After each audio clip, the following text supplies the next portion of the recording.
C'est pas normal aujourd'hui qu'on ait 1% de la population mondiale qui émet plus de gaz à effet de serre que 50% de la population. C'est pas normal que quand on est en situation de précarité, on soit confronté à des passoires thermiques et surtout à se contenter de dire que les jeunes, c'est une variable d'ajustement parmi tant d'autres et que la précarité, c'est la norme. Je m'appelle Abdoulaye Diarra, j'ai 31 ans et je suis colistier sur la liste portée par Marie Toussaint aux élections européennes.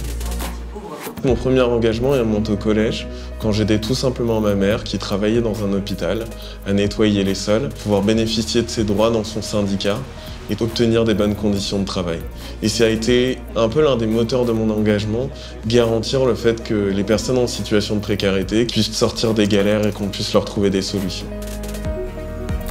Je me suis engagé à l'UNEF, le syndicat étudiant, pour pouvoir garantir l'accès aux études à des jeunes comme moi qui pouvaient rencontrer des difficultés financières ou des difficultés d'accès. C'est il y a 5 ans que l'écologie politique m'a frappé. Voir des millions de personnes descendre dans la rue, mobilisées pour changer le monde, je me suis dit qu'effectivement, en tant que syndicaliste étudiant, il y avait quelque chose que j'avais pas compris. Et je me suis dit qu'il était essentiel de mener la question sociale et la question climatique de front. Aujourd'hui, l'Europe, elle a besoin d'investir dans la jeunesse.